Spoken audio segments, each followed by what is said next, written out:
Baik, berjumpa lagi kita dalam mata kuliah Hukum Pasar Modal. Kali ini kita akan mempelajari materi mengenai go public dan go private.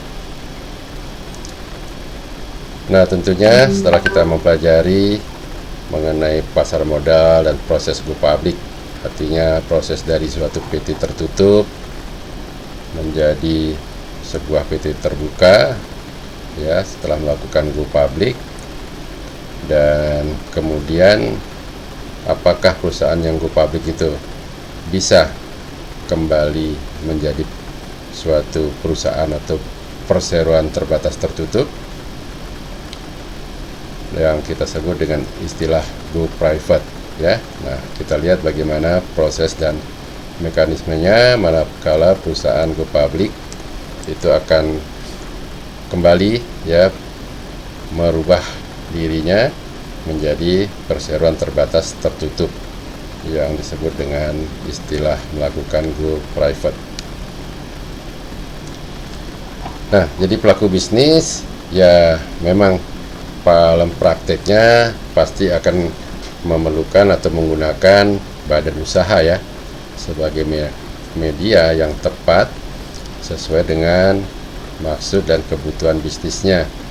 Tentunya eksistensi suatu badan usaha, nah itu juga akan menjadi penilaian, ya, bagi para kreditor atau bank, ya, karena perkembangan suatu badan usaha, nah itu memang biasanya membutuhkan tambahan modal, ya.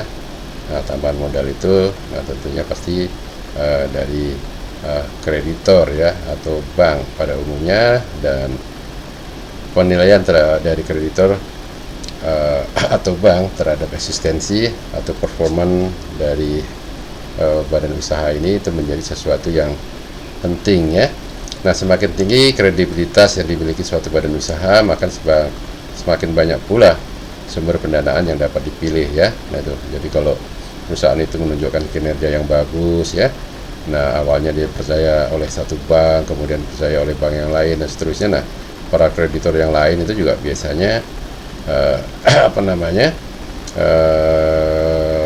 berebut juga, ya, untuk menawarkan pinjaman, ya, karena diyakini bahwa badan usaha yang bersangkutan itu pasti berkembang dan mampu untuk membayar pinjamannya, ya.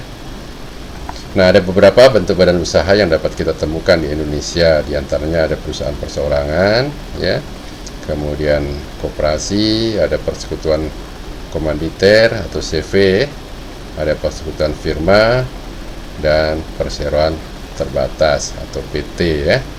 Nah, pada dasarnya memang karakteristik dari badan usaha itu dapat dibedakan atau dikategorikan dalam dua, ya, yaitu badan usaha yang berbadan hukum dan badan usaha yang tidak berbadan hukum, ya. Nah, semuanya badan usaha, ya, tapi mana yang berbadan hukum, mana yang tidak berbadan hukum, nah itu harus kita kenali, ya. Nah, masing-masing bentuk badan usaha tersebut memiliki kelebihan dan kekurangan, termasuk tentunya dalam hal pendanaan atau modal, ya. Perseroan terbatas atau PT merupakan salah satu bentuk badan usaha yang berbadan hukum, ya. Nah, itu diatur dalam Undang-Undang Nomor 40 Tahun 2007 tentang perseroan terbatas, ya. Nah, perseroan terbatas juga merupakan badan usaha yang paling diminati oleh para pelaku bisnis, karena melalui PT atau perseroan terbatas, bisnis itu dapat dengan mudah berkembang karena dapat memperoleh pendanaan yang tidak terbatas melalui pasar modal atau go public, ya. Nah, ini jadi pilihannya kenapa diminati, ya, karena kalau perencanaannya ke depan ini perusahaan berkembang, ya, nah kemudian ingin mendapatkan dana dari masyarakat melalui pasar modal atau go public, nah itu memang bentuk badan usahanya harus berbadan hukum dan itu harus berbentuk perseroan terbatas, ya, sehingga bentuk perseroan terbatas ini yang banyak dipilih oleh para pelaku bisnis, ya. Jadi kalau awalnya mungkin dapat pendanaan dari bank, ya, atau dari kreditur yang tentunya dengan kewajiban yang cukup berat, ya, karena harus dibebani bunga, dibebani biaya-biaya, ya, persyaratan-persyaratan, dan yang pasti juga harus setiap bulan itu harus mengangsur pinjamannya itu hingga lunas ya. Nah, sedangkan kita ketahui kalau mendapatkan pendanaan dari pasar modal, nah ini kan bentuknya penyertaan modal ya dari para investor ya, sehingga perusahaan itu mendapatkan modal yang murah dan tidak merepotkan ya, karena tidak harus dibebani bunga, tidak harus mengembalikan kepada si investor. Nah, pasar modal merupakan sarana pendanaan modal bagi perusahaan maupun juga institusi lain ya, termasuk pemerintah ya. Nah, pasar modal menyediakan berbagai instrumen keuangan jangka panjang ya, lebih dari 1 tahun yang dapat diperdagangkan seperti saham atau stok, surat utang atau obligasi atau bond, ada reksadana, ada instrumen derivatif lainnya ya, seperti opsi atau option dan kontrak berjangka atau futures ya, dan instrumen-instrumen lainnya. Selain itu, pasar modal juga merupakan sarana bagi masyarakat untuk dapat melakukan investasi sehingga memiliki kesempatan menjadi bagian dari suatu perusahaan ya. Nah ini, jadi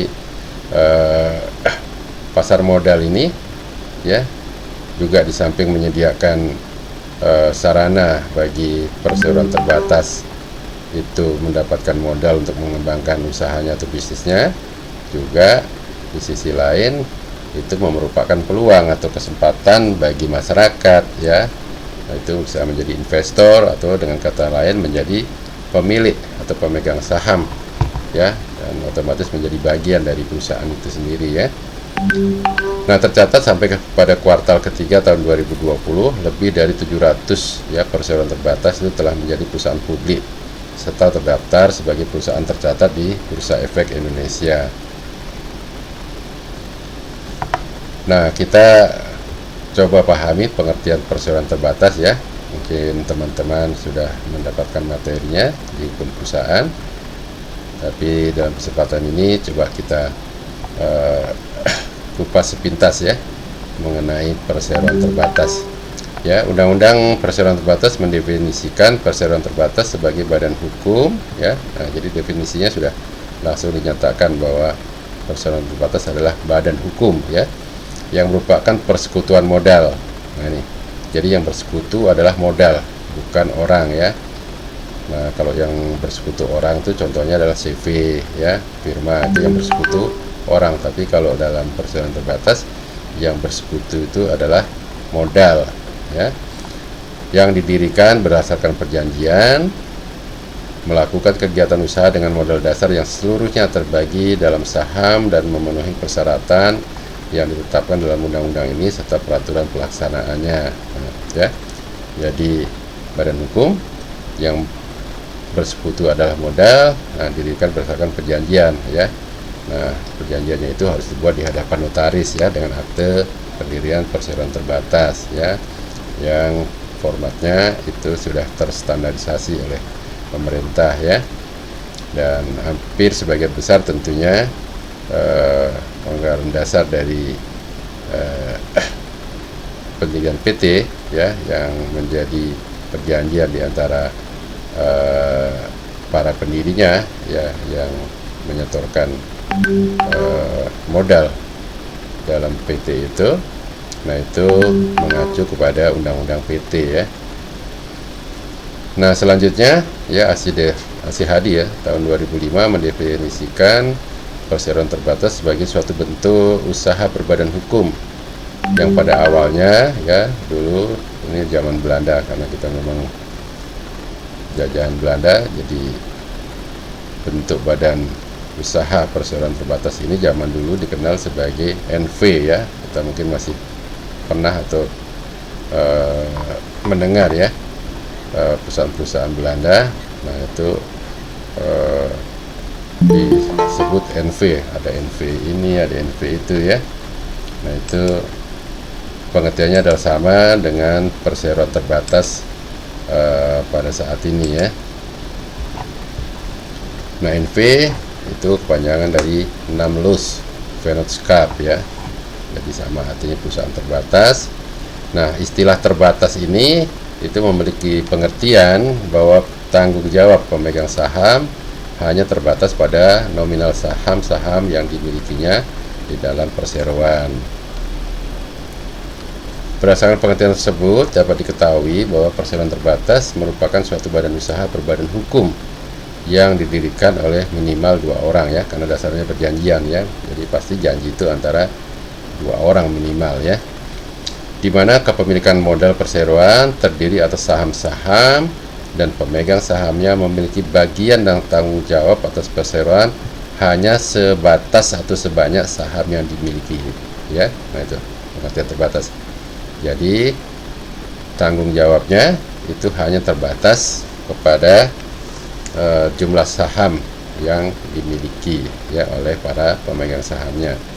Artinya apa? Apabila di kemudian hari perseroan mengalami kerugian maupun kepailitan, maka tanggung jawab pemegang saham terhadap kerugian perseroan itu hanya sebatas saham yang dimilikinya ya. Jadi tidak bertanggung jawab secara pribadi tanggung renteng terhadap harta kekayaan yang dimiliki oleh si pemegang saham ya. Nah, itu berbeda dengan CV atau firma ya. Nah, itu tanggung jawabnya sampai tanggung jawab tanggung renteng kepada kekayaan pribadinya ya. Tapi kalau untuk PT hanya terbatas. Kalau dia hanya menanam modal misalnya 100 juta ya, saya sudah tanggung jawabnya hanya terbatas sampai jumlah saham yang telah ditanamkan pada saat pendirian PT itu ya. Nah, kemudian apa saja organ dalam perseroan terbatas ya? Itu ada 3 organnya. Yang pertama adalah rapat umum pemegang saham atau RUPS. RUPS adalah organ perseroan yang mempunyai wewenang yang tidak diberikan kepada direksi atau dewan komisaris dalam batas yang ditentukan dalam undang-undang ini dan atau anggaran dasarnya ya. Nah, jadi ada memang beberapa kewenangan yang menjadi kewenangan daripada direksi dan komisaris ya. Nah, tentunya kewenangan yang dimiliki RUPS adalah di luar kewenangan direksi dan komisaris ya, menurut undang-undang atau anggaran dasarnya.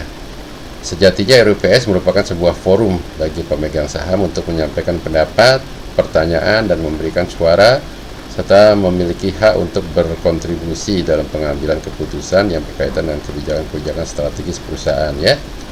Ya, jadi itu adalah forumnya pemegang saham ya, tentunya forumnya para pemilik ya.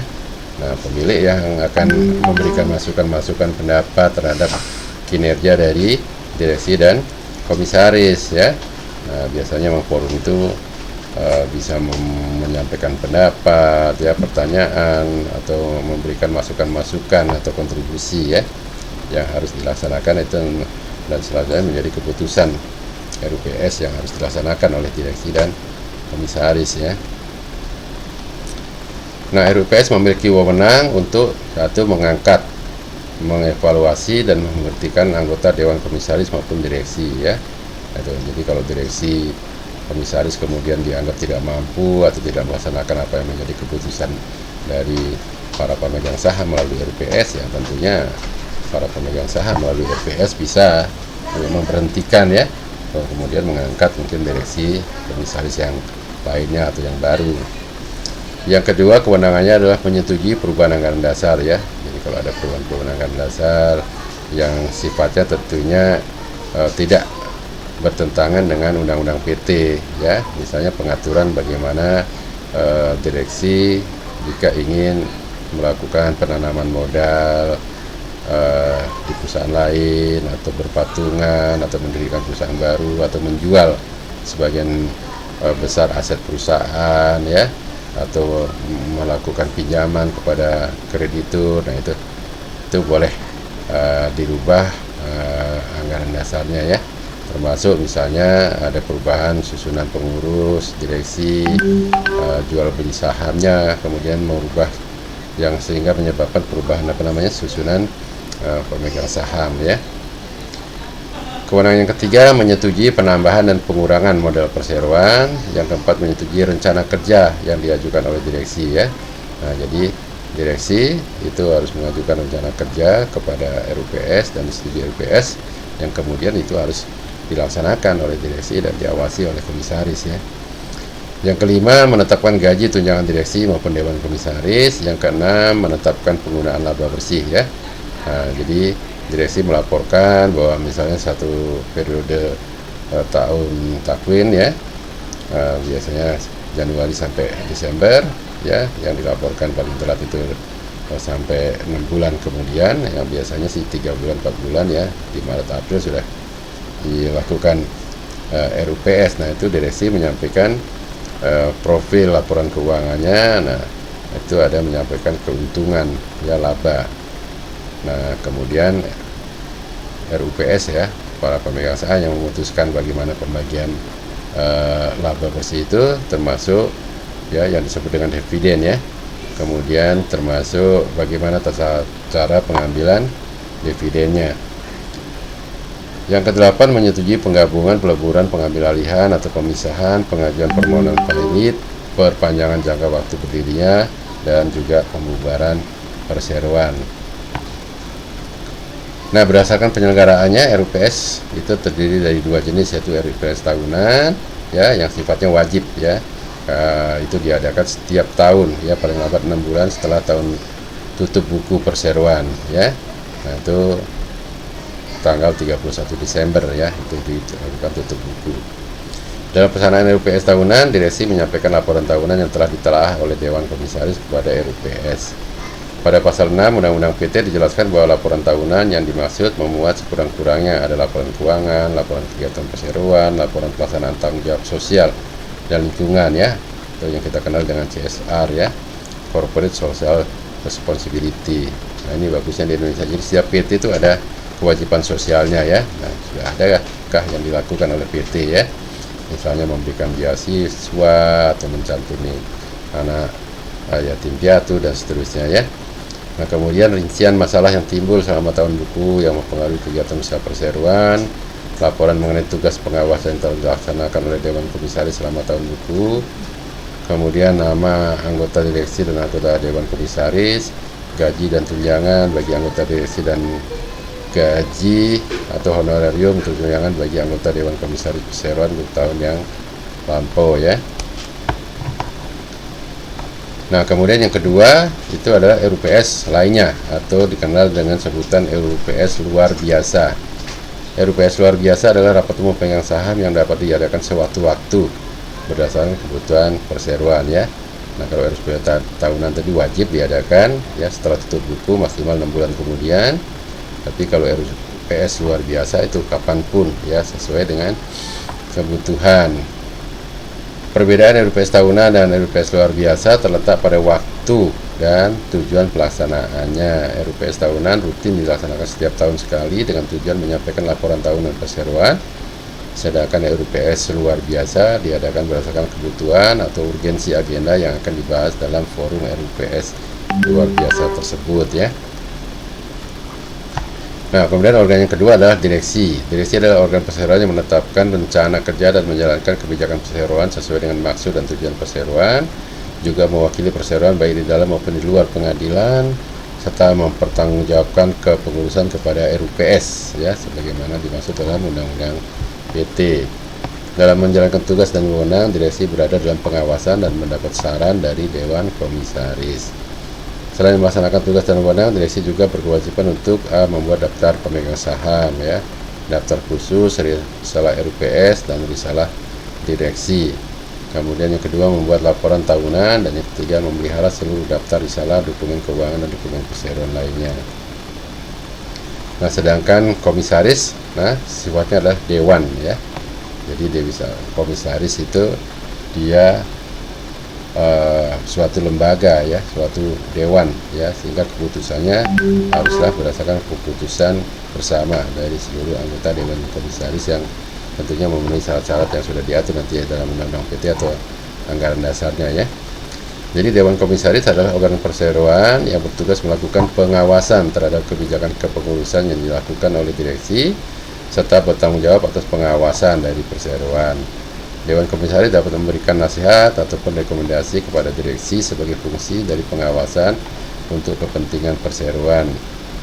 Nah, Dewan Komisaris juga berkewajiban untuk membuat risalah rapat Dewan Komisaris dan menyimpan salinannya, melaporkan kepemilikan saham kepada perseroan, dan melaporkan tugas pengawasan yang sudah dilaksanakan selama tahun buku yang baru lampau kepada RUPS. Nah, perseroan terbatas merupakan bentuk usaha yang paling diminati oleh pelaku bisnis ya. Mengapa demikian? Nah, setidaknya ada 5 alasan ya. Ya, merupakan kelebihan-kelebihan PT itu dipilih sebagai badan usaha oleh para pelaku bisnis.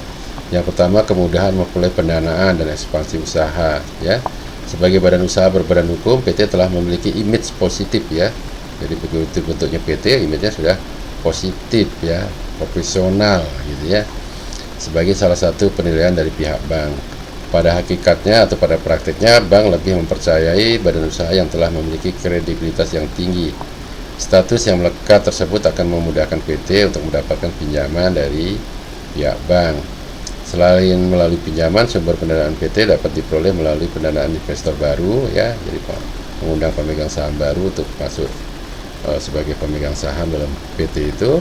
Nah, kemudian dalam mendapatkan pendanaan modal, kemungkinan PT dengan mudah melakukan ekspansi bisnis untuk usahanya ya. Yang kedua, kelebihannya adalah jangka waktu perseroan itu tidak terbatas atau berkelanjutan. Dalam Undang-Undang PT maupun Anggaran Dasar diatur bahwa PT dapat didirikan untuk jangka waktu terbatas maupun tidak terbatas. PT dapat menjalankan usaha dalam jangka waktu yang lama hingga perseroan dibubarkan. Selain itu, bila salah satu pemegang saham atau direktur meninggal dunia, kepengurusan PT tetap dapat berjalan tanpa harus dilikuidasi. Kelebihan yang ketiga adalah kepemilikan saham yang dapat dialihkan ya. Jadi saham itu dari pemegang saham yang satu itu bisa dialihkan kepada pemegang saham lain atau kepada pihak lainnya selama disetujui oleh RUPS ya. Nah, salah satu kelebihan PT ialah kepemilikan saham yang dapat dialihkan kepada pihak lain. Sebagai pemegang saham, Anda dapat memperjualbelikan saham yang dimiliki kepada pihak lain sesuai dengan ketentuan anggaran dasar dari PT yang bersangkutan ya. Pihak yang telah membeli saham tersebut akan tercatat sebagai pemegang saham dan memiliki hak-hak yang melekat pada dirinya dalam RUPS ya. Yang keempat, kelebihannya adalah tanggung jawab pemegang saham itu terbatas ya. Sesuai dengan kata-kata tadi, terminologi perseroan terbatas ya.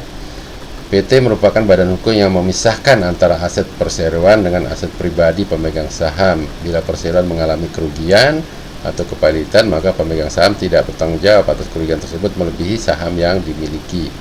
Artinya apa?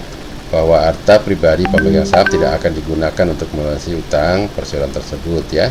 Nah, ini kembali ke pasal 1131 ya dari Kitab Undang-Undang Hukum Perdata ya. Sekalian kekayaan dari seseorang itu merupakan jaminan atas utang-utangnya ya.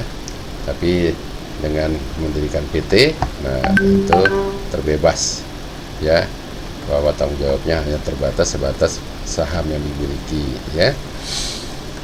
Kemudian yang kelebihan yang kelima, manajemen yang profesional. Sebagai badan usaha yang telah berstatus hukum dan adanya kepentingan dari para pemegang saham, tentunya kepengurusan PT itu harus dikelola oleh manajemen ya yang handal. Direksi sebagai organ yang menjalankan kepengurusan perseroan dituntut untuk bekerja secara profesional dan selanjutnya mempertanggungjawabkan tugasnya itu kepada RUPS. Meskipun telah disebutkan bahwa mendirikan PT memberikan beragam kelebihan tadi ya, ada 5 tadi, namun terdapat beberapa hal juga yang patut menjadi pertimbangan ya. Nah, diantaranya pendirian PT membutuhkan modal yang besar ya. Jadi dari sisi biaya ya untuk mendirikan PT, nah itu jauh lebih besar dari badan-badan usaha yang lainnya ya. Yang kedua, proses pendirian dan pembuatan PT itu relatif rumit ya karena prosesnya juga harus memenuhi ketentuan undang-undang, ada persyaratan yang harus dipenuhi ya. Nah, karena rumit itu juga lah yang menyebabkan memang pada saat pendirian itu perlu modal yang relatif lebih besar ya. Kemudian yang ketiga, dikenakan pajak berganda ya. Jadi pajak penghasilan PT-nya dikenakan pajak ya, jadi pendapatan laba bersih begitu dibagi dalam bentuk keuntungan itu sebagai dividen juga lagi dikenakan pajak ya. Nah, kemudian kita kembali mereview mengenai pengertian go public ya. Nah, dalam menjalankan bisnisnya, PT itu memerlukan dana yang tidak sedikit, biasanya menggunakan laba yang ditahan ya. Jadi keuntungan yang didapat setiap tahun itu sebagian itu ditahan, tidak dibagikan dalam bentuk dividen kepada pemegang saham. Nah, itu untuk pengembangan ya dari perusahaannya atau untuk pembiayaan operasional dari perusahaannya. Nah, kemudian juga untuk melakukan penelitian dan pengembangan ya, dan mungkin untuk pembayaran utang dan sebagainya. Sulit memang rasanya bagi suatu perusahaan untuk melakukan ekspansi usaha dengan cepat bila hanya mengandalkan pendanaan dari internal PT itu sendiri atau para pemegang sahamnya ya.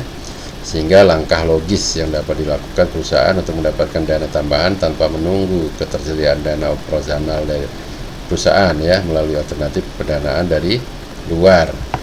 Pendanaan dari luar perusahaan dapat diperoleh melalui pinjaman dari kreditur atau penerbitan obligasi atau bond maupun penawaran saham perusahaan kepada investor atau masyarakat umum. Nah, penawaran saham pertama kali kepada masyarakat inilah yang kemudian dikenal dengan istilah initial public offering atau IPO, atau istilah lainnya adalah go public. Perusahaan yang telah melakukan penawaran saham perdana mengalami perubahan status ya, yang awalnya ada perseroan terbatas tertutup, nah kemudian menjadi perseroan terbatas publik atau terbuka ya. Nah, itu ciri-cirinya. Di belakang nama PT-nya nanti dalam kurung TBK, artinya PT yang bersangkutan itu sudah menjadi PT terbuka atau go public ya. Nah, umumnya perusahaan publik yang telah melakukan penawaran sahamnya akan mencatatkan sahamnya ke bursa efek atau terlisting ya. Nah, kemudian walaupun pada prakteknya tidak diharuskan bagi perusahaan publik untuk mencatatkan sahamnya di bursa efek. Perusahaan publik yang telah mencatatkan sahamnya dapat dilihat di Bursa Efek Indonesia ya, tadi daftar di papannya itu ya, di boardnya ya, yang sudah listing ya. Nah, go public memberikan banyak manfaat bagi pertumbuhan dan perkembangan suatu perusahaan. Apa saja manfaat daripada go public? Yang pertama tentunya seperti yang sudah kita pelajari adalah pendanaan yang luas dari pasar modal. Pasar modal merupakan wadah bagi para perusahaan dan investor untuk bertemu dan melakukan transaksi efek. Perusahaan yang telah go public tentunya memiliki kan yang tinggi untuk mendapatkan pendanaan yang tidak terbatas dari kreditur maupun masyarakat luas. Dana yang diperoleh dari investor tersebut dapat memperkuat struktur pemodalan perusahaan dan juga untuk melakukan ekspansi dari usaha perseroan ya. Jadi, nah itu apa namanya, dituangkan itu dalam prospektus ya. Nah, terlihat apa sih rencana-rencana pengembangan dari PT tersebut ya, sehingga menarik minat masyarakat untuk membeli sahamnya ya melalui pasar perdana. Nah, sebagai perusahaan yang sahamnya diperdagangkan di bursa, bank atau kreditur tentunya lebih percaya kepada perusahaan publik dibanding kepada perusahaan tertutup dalam memberikan pinjaman. Ya, maksudnya seperti yang tadi ya, jadi makin tinggi kredibilitasnya, nah itu para kreditur itu akan antri untuk memberikan pinjaman ya. Termasuk kalau perusahaan-perusahaan itu sudah go public, nah bank-bank akan juga tetap datang menawarkan pinjamannya ya, untuk menambah modal dari PT yang bersangkutan. Nah, selain besaran pinjaman yang tinggi, perusahaan publik memungkinkan untuk mendapatkan pinjaman dalam tingkat suku bunga yang rendah, mengingat risiko kredit perusahaan publik relatif lebih rendah dibandingkan dengan perusahaan tertutup ya. Jadi seperti kita tahu, kalau perusahaan publik itu kan benar-benar kontrolnya ketat ya. Ada badan pengawas pasar modal ya, ada lembaga-lembaga yang mengawasi dan sebagainya, sehingga apa namanya, perusahaan yang sudah go public itu ya memiliki tingkat keamanan yang lebih tinggi dibandingkan perusahaan-perusahaan perseroan terbatas yang masih tertutup ya. Nah, apa akibatnya? Tentunya risiko mengalami kerugian dari perusahaan publik itu menjadi lebih kecil ya. Nah, ini yang menyebabkan kreditor itu senang memberikan pinjaman kepada perusahaan yang sudah go public ya. Nah, kemudian yang kedua, meningkatkan profesionalisme manajemen perusahaan. Perusahaan yang telah go public tentu akan menjadi objek perhatian dari pihak lain ya, atau banyak pihak. Aspek transparansi dan banyaknya kepentingan dari pemegang saham baru memberikan pengaruh kuat bagi manajemen perusahaan untuk terus bekerja secara kontinu ya, secara profesional ya. Jadi makin banyak peminat masyarakat atau sahamnya itu ditransaksikan ya. Nah, itu tentunya makin akan tinggi harga sahamnya ya, sehingga itu akan mendorong manajemennya itu terus bekerja secara profesional menunjukkan kinerja yang terbaik ya bagi PT-PT yang go public. Yang ketiga, meningkatkan image dan nilai perusahaan. Tidak dapat dipungkiri bahwa go public sebenarnya merupakan media promosi ya bagi perusahaan ya, karena kan itu di listing ya. Di listing itu kan tentunya namanya juga di pasar ya, berarti akan banyak dilihat orang, belum oleh pihak media, wartawan dan sebagainya ya. Nah, perusahaan yang telah go public dipandang oleh masyarakat luas sebagai perusahaan yang memiliki tata kelola yang baik ya, atau good corporate governance ya. Nah, karena itu salah satu syaratnya untuk bisa masuk ke pasar perdana atau go public ya, melalui bursa. Nah, selain itu, profesionalisme manajemen perusahaan yang telah go public akan berpengaruh terhadap peningkatan kinerja operasional maupun keuangan perusahaan. Peningkatan kinerja tersebut akan mempengaruhi harga saham ya yang ada, dan pada akhirnya turut mempengaruhi nilai perusahaan atau company value-nya. Kemudian yang keempat, pertumbuhan dan keberlangsungan usaha atau going concern.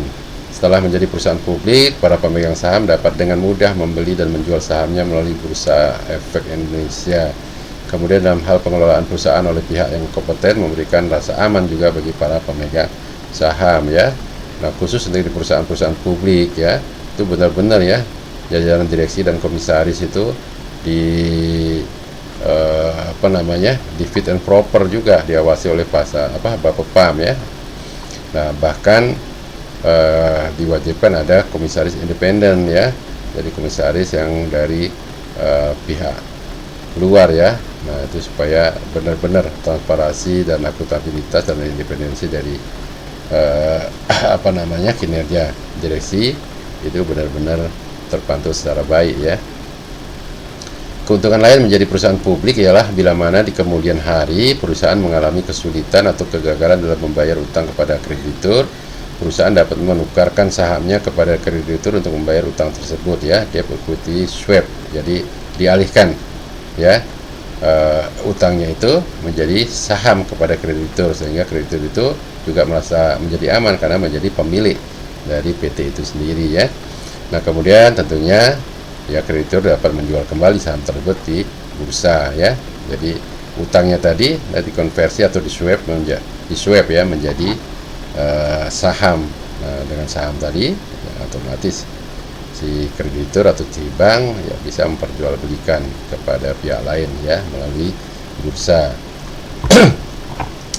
Nah, go public tidak hanya memberikan kemudahan maupun keuntungan bagi para perusahaan, tapi juga di balik itu tentunya pasti ada konsekuensinya ya. Nah, ada beberapa konsekuensi yang harus diterima oleh perusahaan go public ya. Yang pertama, keharusan dalam keterbukaan informasi transparansi ya. Tadi karena good corporate governance ya, salah satu syaratnya ada keterbukaan, transparansi dan akuntabilitas ya. Jadi itu langsung otomatis diketahui oleh publik atau masyarakat pemegang sahamnya ya. Nah, telah menjadi keharusan bagi perusahaan publik untuk menyediakan informasi-informasi penting perusahaan dan mengumumkannya kepada masyarakat umum. Namun keterbukaan informasi ini dapat menguntungkan para kompetitor ya. Nah, kompetitor kan tentunya bisa lihat di laporan dari perusahaan yang bersangkutan ya. Nah, itu bisa kompetitor itu mengambil keuntungan dalam hal ini ya. Nah, selain itu perusahaan yang go public juga harus mengumumkan laporan kinerja perusahaan berupa laporan keuangan dan sebagainya secara aktual dan akuntabel kepada masyarakat umum. Pada prinsipnya transparansi atau keterbukaan informasi tersebut merupakan salah satu peraturan pasar modal ya yang diwajibkan untuk perusahaan publik ya. Nah, kemudian ya perusahaan tentunya harus berbagi kepemilikan ya, yang tadinya dimiliki oleh para pendiri atau pemegang saham, nah sekarang harus berbagi dengan investor atau masyarakat ya. Sejak saham perusahaan diperdagangkan ke publik, founder perusahaan tidak lagi sepenuhnya memiliki perusahaan ya. Founder itu para pendirinya ya. Nah, persentase kepemilikan perusahaan akan terbagi berdasarkan saham yang dimiliki oleh para pemegang saham. Pada rapat umum pemegang saham pendiri juga akan berbagi suara dengan para pemegang saham lainnya. Sebagai catatan, pemegang saham pendiri atau founder tetap dapat mempertahankan kendalinya atas perusahaan selama memiliki kepemilikan saham lebih dari 50% dari seluruh saham yang disetor penuh, ya, itu. Nah, tapi kalau kita pernah lihat beberapa film atau kasus-kasus, ya, nah itu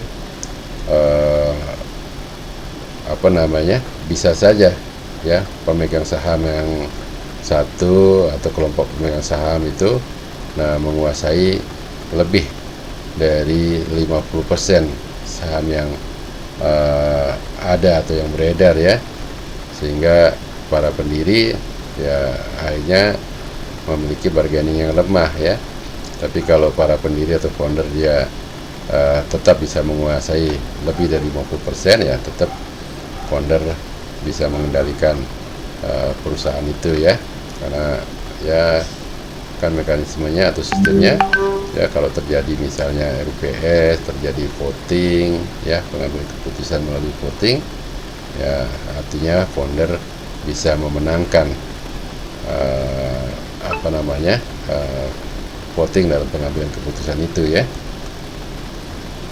Kemudian yang ketiga, adanya kewajiban untuk membayar dividen. Para investor memilih untuk menginvestasikan uangnya kepada suatu perusahaan tertentu dengan maksud untuk mendapatkan dividen, ya. Nah, tentunya seperti yang kemarin kita sampaikan, ya, investor juga bisa mendapatkan capital gain, ya, perbedaan atau selisih dari dia beli dan jualnya, ya. Perusahaan publik berkewajiban membayar dividen tersebut kepada pemegang saham bila perusahaan mendapatkan laba. Yang keempat, adanya kewajiban untuk selalu meningkatkan kinerja. Perusahaan yang go public akan selalu mendapat perhatian dan pengawasan dari berbagai pihak serta syarat dengan kepentingan dari para pemegang saham. Hal tersebut menjadi tantangan bagi perusahaan untuk selalu berkinerja baik, ya, secara kontinu. Perusahaan publik yang konsisten dalam berkinerja tentunya akan menarik perhatian dari para investor, ya. Nah, investor beli sahamnya, ya, berlaku hukum pasar, makin banyak demand peminat terhadap saham suatu PT, ya, harganya tentunya akan meningkat, akan semakin tinggi, ya. Proses penawaran umum saham perdana kepada masyarakat atau go public tidaklah rumit, ya. Terdapat beberapa tahapan dalam rangka penawaran umum atau go public, ya. Ini sudah pernah kita pelajari pada pertemuan yang lalu atau kita review. Yang pertama tentunya tahap persiapan, ya, merupakan tahapan awal dari proses penawaran umum. Diperlukan persetujuan kepada para pemegang saham melalui rapat umum pemegang saham RUPS untuk melakukan penawaran umum saham, ya. Nah, jadi direksi sebelum melakukan penawaran perdana, ya, untuk menjadi perusahaan go public, nah itu harus mendapatkan persetujuan dari para pemegang saham melalui RUPS, ya. Nah, setelah mendapatkan persetujuan, emiten kemudian menunjuk penjamin emisi. Emiten ini jadi calon perusahaan yang go public tadi, ya, atau PT yang sudah mendapatkan persetujuan RUPS untuk go public, ya. Itu menunjuk penjamin emisinya, lembaga dan profesi penunjang untuk membantu emiten mempersiapkan seluruh dokumen yang diperlukan dalam upaya penawaran umum atau go public tersebut. Nah, adapun tugas dari masing-masing pihak yang ditunjuk emiten tersebut adalah sebagai berikut, ya. Jadi yang pertama ditunjuk penjamin emisi atau underwriter, membantu emiten menyiapkan berbagai dokumen, menyiapkan prospektus dan juga memberikan penjaminan atas penerbitan sahamnya, ya. Yang kedua adalah akuntan publik, itu tugasnya melakukan audit atas laporan keuangan perusahaan, ya, dan itu biasanya juga diumumkan, ya. Yang ketiga, ada penilai independen, memberikan penilaian serta menentukan nilai wajar terhadap aset perusahaan, ya. Jadi tidak bisa menghitung sendiri atau mengira-ngira sendiri berapa sih aset atau kekayaan perseroan. Nah, itu harus oleh suatu lembaga yang appraisal atau penilai yang independen, ya. Yang keempat, konsultan hukum, memberikan pendapat bagi para perusahaan yang akan go public itu, tentunya dari sisi hukum atau legal opinion, ya. Nah, ini boleh nih teman-teman yang berminat ya menjadi konsultan hukum pasar modal, ya harus dari sekarang siap-siap untuk ancang-ancang memperbanyak ya wawasan mengenai pasar modal itu ya. Yang kelima, notaris, yaitu membuat akte perubahan anggaran dasar dan akte perjanjian dalam rangka penawaran umum ya. Nah, notaris juga sekarang itu untuk bisa membuat akte-akte yang berkaitan dengan pasar modal, nah itu harus melakukan pelatihan khusus tertentu dan kemudian terdaftar juga menjadi notaris di pasar modal ya. Yang kedua, tahap pengajuan pernyataan pendaftaran. Nah, pada tahap ini calon emiten mengajukan pernyataan pendaftaran kepada OJK, Otoritas Jasa Keuangan, dengan menyertakan dokumen-dokumen yang telah dipersyaratkan. Bila pernyataan pendaftaran tersebut dinyatakan efektif oleh OJK, maka calon emiten dapat melakukan tahapan selanjutnya, yaitu proses penawaran saham. Nah, sehingga tahap yang ketiga adalah tahap penawaran saham, merupakan tahap utama di mana emiten menawarkan saham kepada masyarakat atau investor. Investor dapat membeli saham tersebut melalui agen-agen penjual yang ditunjuk. Masa penawaran sekurang-kurangnya 3 hari kerja. Dalam tahapan penawaran ini, tidak semua keinginan investor itu dapat dipenuhi. Apabila jumlah saham yang ditawarkan di pasar perdana tidak dapat memenuhi permintaan investor, maka investor dapat membeli di pasar sekunder ya setelah saham tersebut tercatat di Bursa Efek ya, artinya mengalami oversubscribe tadi ya. Yang keempat ya, setelah penawaran saham, nah itu tahap pencatatan saham di Bursa Efek. Setelah penjualan saham perdana selesai, maka saham tersebut dapat dicatatkan di Bursa Efek, baik yang ada di Indonesia maupun bursa lainnya di luar negeri. Nah, kemudian kita memasuki pengertian go private ya. Nah, kan seperti yang saya sampaikan di awal, timbul pertanyaan tentunya perusahaan tertutup yang kemudian menjadi go public, dapatkah kemudian menjadi perusahaan tertutup kembali? Ya, jawabnya dapat. Nah, proses dari perusahaan go public atau perusahaan terbuka menjadi perusahaan tertutup itu disebut dengan proses go private ya. Nah, go private merupakan kebalikan tentunya dari go public. Bila dalam go public perusahaan memutuskan untuk berbagi kepemilikan dengan melakukan penawaran umum kepada publik dan kemudian mencatatkan efeknya di bursa. Nah, sedangkan go private merupakan kondisi di mana perusahaan yang telah go public tadi itu memutuskan ya untuk merubah statusnya menjadi kembali sebagai perusahaan tertutup atau PT tertutup. Perusahaan yang akan go private itu harus membeli kembali sahamnya atau share repurchase namanya ya, atau buyback yang telah beredar di Bursa Efek Indonesia. Dan dengan demikian terjadi perubahan persentase kepemilikan saham dari semula dipersyaratkan sebagai perusahaan publik adalah 300 pemegang saham menjadi minimal tentunya 2 orang atau beberapa orang saja ya. Itu saham-saham yang tadi dimiliki oleh para investor ya atau masyarakat yang telah terdaftar di Bursa Efek, nah itu semuanya harus di buyback ya, diberi kembali ya. Nah, pada prakteknya perusahaan publik tercatat itu diwajibkan untuk mengikuti peraturan-peraturan pasar modal dari OJK dan Bursa Efek Indonesia. Kemudian perusahaan publik juga harus menjalankan prinsip keterbukaan informasi dalam hal pelaporan serta biaya-biaya yang harus dikeluarkan oleh perusahaan publik selama listing di bursa, ya, yang tentunya tidaklah sedikit ya. Nah, faktor-faktor tersebut yang kemudian menyebabkan perusahaan publik memutuskan untuk go private ya. Nah, perusahaan publik tercatat yang memutuskan untuk go private tentu memiliki alasan juga yang logis ya. Keuntungan atas go private yang diperoleh tentunya menjadi dasar pertimbangan perusahaan untuk tidak lagi berbisnis melalui bursa ya. Jadi artinya aset atau kekayaan perusahaan itu kembali menjadi para pemilik pemegang saham atau bahkan bagi para pendirinya atau para foundernya ya. Nah, ada beberapa keuntungan ya yang akan didapatkan jika suatu perusahaan itu melakukan go private. Yang pertama, tidak ada kewajiban untuk membayar dividen bila mendapatkan laba sehingga dapat digunakan sebagai permodalan atau investasi jangka panjang ya. Nah, itu semuanya seluruhnya menjadi hak daripada pemegang saham ya, atau para pendirinya.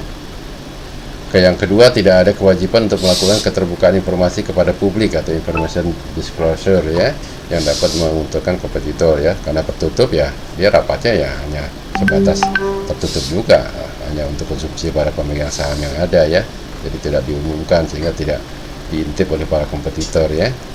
Yang ketiga, tidak lagi berkewajiban untuk membuat laporan-pelaporan yang ditentukan oleh Bursa Efek Indonesia sebagai perusahaan publik ya, karena sudah tidak lagi menjadi perusahaan publik. Yang keempat, kepemilikan saham mayoritas oleh publik dapat dihindari sehingga para pemegang saham pendiri atau founder tetap dapat memegang kendali perusahaan. Nah, pada prinsipnya perusahaan publik tercatat yang akan go private harus membeli kembali sahamnya ya, atau buyback atau repurchase ya, yang beredar di bursa sehingga dapat mengubah status perusahaannya menjadi perusahaan tertutup. Ada beberapa peraturan yang mengakomodir tentang pelaksanaan go private ya. Yang pertama tentunya Undang-Undang Nomor 40 Tahun 2007 tentang perseroan terbatas.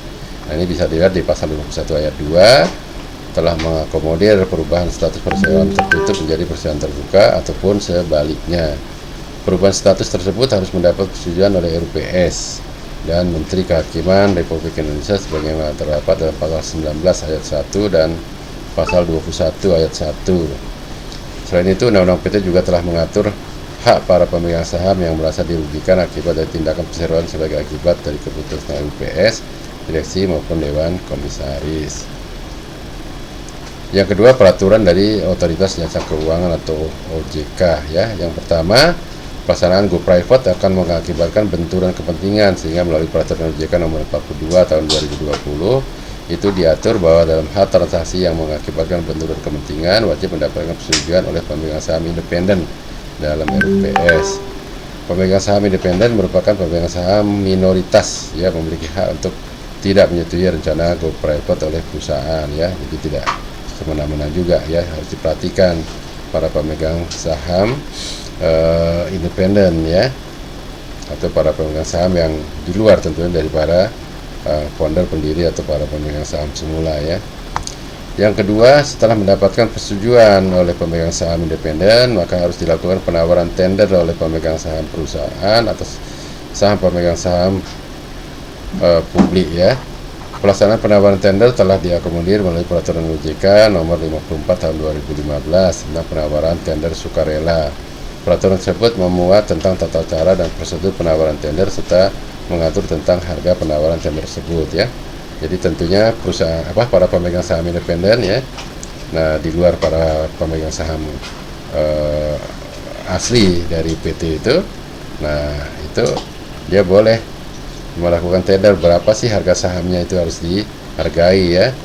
Tentunya tidak, harapannya tidak sebatas nominal dari saham, tapi kan karena mungkin perusahaan itu bagus ya, nilainya lebih tinggi ya. Kalau nominalnya misalnya terdapat 1000, bisa saja nilai realnya itu mungkin 1500 atau 1600 ya, karena memang kinerja perusahaan itu bagus ya. Nah, jadi siapa yang berani menawar tertinggi lah, itu menjadi patokan harga dari harga saham yang harus di buyback ya oleh perseroan. Yang kemudian yang ketiga, peraturan Bursa Efek Indonesia.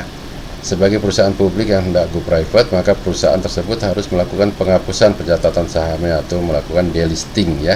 Jadi kalau tadi mencatatkan adalah listing, nah, kemudian dia keluar ya, atau menghapus, itu disebut dengan delisting ya dari Bursa Efek Indonesia.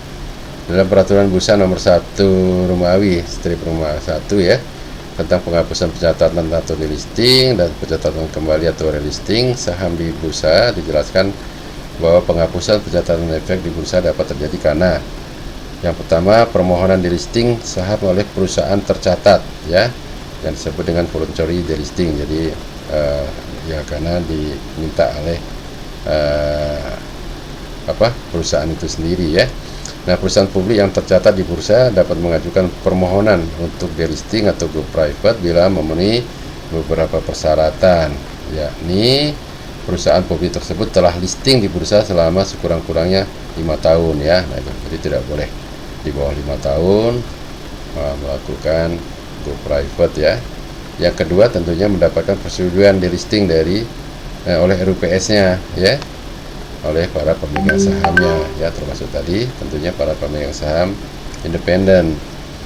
Yang ketiga, perusahaan tercatat atau tidak atau pihak lain yang ditunjuk itu wajib membeli saham dari pemegang saham yang tidak mempunyai keputusan atau yang tidak menyetujui kebutuhan RUPS, ya. Ya, bisa jadi, ya. Jadi pemegang saham yang ada banyak kan itu, ya, karena sudah go public itu tidak menyetujui RUPS itu, tapi ya karena mekanismenya diatur bahwa kemudian RUPS itu tentunya sah kalau diputuskan, ya, oleh suara terbanyak yang diatur oleh undang-undang atau anggaran dasarnya, ya. Pemegang saham yang tadinya tidak setuju itu kan harus mau tidak mau ya setuju, dan itu harus dibeli, ya, sahamnya, ya, sehingga wajib, ya, bagi perusahaan tercatat itu untuk membeli saham dari pemegang saham yang tidak setuju dalam keputusan RUPS. Nah, prosedur delistingnya itu sebagai berikut, ya. Yang pertama, perusahaan wajib menyampaikan rencana delisting kepada bursa sebelum menyampaikan keterbukaan informasi awal kepada publik. Nah, penyampaian rencana delisting tersebut disertai dengan informasi mengenai alasan dan tujuan delisting, kemudian pihak yang akan membeli saham, para pemegang saham yang ingin menjual sahamnya, dan kemudian perkiraan harga pembelian saham. Kemudian perusahaan wajib melakukan keterbukaan informasi awal kepada publik mengenai sekurang-kurangnya, ya, dalam satu surat kabar berperedaran nasional yang memuat informasi yang sama dengan informasi yang disampaikan ke bursa. Keterbukaan informasi tersebut dilakukan bersamaan dengan pengumuman tentang pemanggilan RUPS dan disampaikan sesegera mungkin kepada bursa. Selanjutnya, apabila RUPS telah menyetujui rencana delisting, perusahaan wajib melakukan keterbukaan informasi melalui sekurang-kurangnya satu surat kabar berperedaran nasional mengenai tata cara pembelian kembali saham yang di dalamnya memuat sekurang-kurangnya harga pembelian saham, nama pihak yang bersedia membeli saham, dan hubungannya dengan perusahaan. Ketiga, periode pembelian saham sekurang-kurangnya 5 hari, ya. Kemudian bursa setelah tanggal iklan hasil RUPS. Yang keempat, penunjukan anggota bursa efek yang bertindak sebagai perantara pembeli. Keterbukaan informasi tersebut tentunya sesegera mungkin disampaikan kepada bursa. Yang keempat, perusahaan menyampaikan permohonan delisting kepada bursa disertai dengan laporan pelaksanaan pembelian saham dan opini dari konsultan hukum independen yang menyatakan bahwa proses pembelian saham telah selesai dilakukan sesuai dengan ketentuan yang berlaku. Yang terakhir, yang kelima adalah bursa melakukan suspensi atas saham perusahaan yang berencana melakukan delisting, ya, jadi disuspend, ya, tidak lagi dia ditawarkan dalam saham, ya. Delisting akan menjadi efektif apabila perusahaan telah memenuhi seluruh kewajibannya, termasuk telah membayar biaya delisting efek sebesar 2 kali biaya pencatatan efek tahunan terakhir, dan bursa menyetujui delisting serta mengumumkannya di bursa, ya.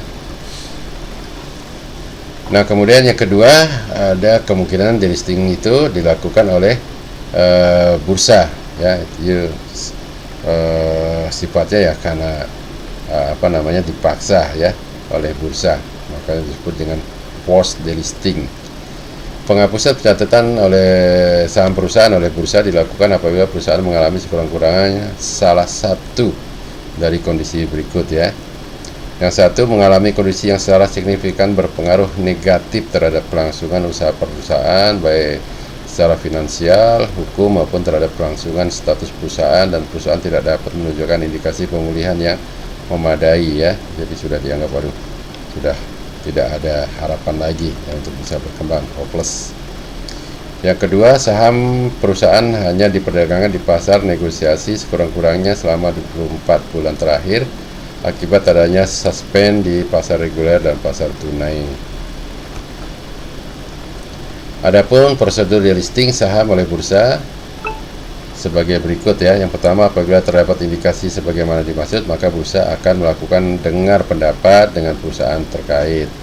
Kemudian bursa memberitahukan keputusan delisting saham termasuk jadwal pelaksanaannya kepada perusahaan terkait pada hari bursa yang sama ya pada saat diputuskannya delisting, dimaksud dengan tembusan tentunya kepada otoritas jasa keuangan. Selanjutnya, bursa mengumumkan keputusan delisting saham termasuk jadwal pelaksanaan delisting saham perusahaan tersebut di bursa selambat-lambatnya pada awal sesi pertama hari bursa berikutnya setelah diputuskannya delisting saham perusahaan tersebut. Yang keempat, apabila diperlukan, bursa dapat melakukan suspensi selama 5 hari bursa dan selanjutnya diperdagangkan hanya di pasar negosiasi selama 20 hari bursa sebelum tanggal efektif delisting, ya. Jadi masih bisa diperdagangkan, hanya disuspend selama 5 hari, ya. Nah, kemudian hanya bisa diperdagangkan di pasar negosiasi. Yang kelima, delisting berlaku efektif pada tanggal yang ditetapkan oleh bursa dalam keputusan delisting dan diumumkan di bursa. Nah, demikian materi yang bisa saya sampaikan pada pertemuan kali ini, ya. Jadi kita mengenal kembali mengenai go private, ya, mengenai badan usaha yang berbentuk badan hukum berupa perseroan terbatas yang hanya dapat melakukan go public, ya. Nah, kemudian bagaimana jika perusahaan yang sudah go public tersebut itu ingin melakukan kembali menjadi sebuah perusahaan tertutup, ya, yang disebut dengan proses go private, ya.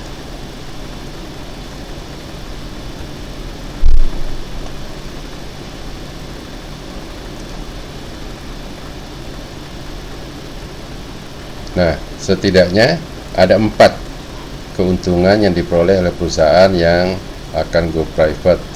Di antaranya, perusahaan tertutup tidak lagi memiliki kewajiban membayar dividen, tidak ada kewajiban melakukan keterbukaan informasi kepada publik, tidak ada kewajiban untuk melakukan pelaporan-pelaporan yang ditentukan oleh Bursa Efek Indonesia. Kemudian yang terakhir, kepemilikan saham mayoritas oleh publik dapat dihindari. Nah, baik perusahaan publik maupun perusahaan tertutup memiliki kelebihan dan kekurangan masing-masing. Ya, ini sebagai berikut, ya. Ini sudah saya bikin dengan tabelnya, ya. Jadi kalau kita lihat dari yang pertama, aspek persyaratan pengungkapan minimum atau minimum disclosure requirements. Nah, itu untuk perusahaan go public itu mutlak ditaati, sedangkan perusahaan yang tidak go public itu tentunya tidak mutlak.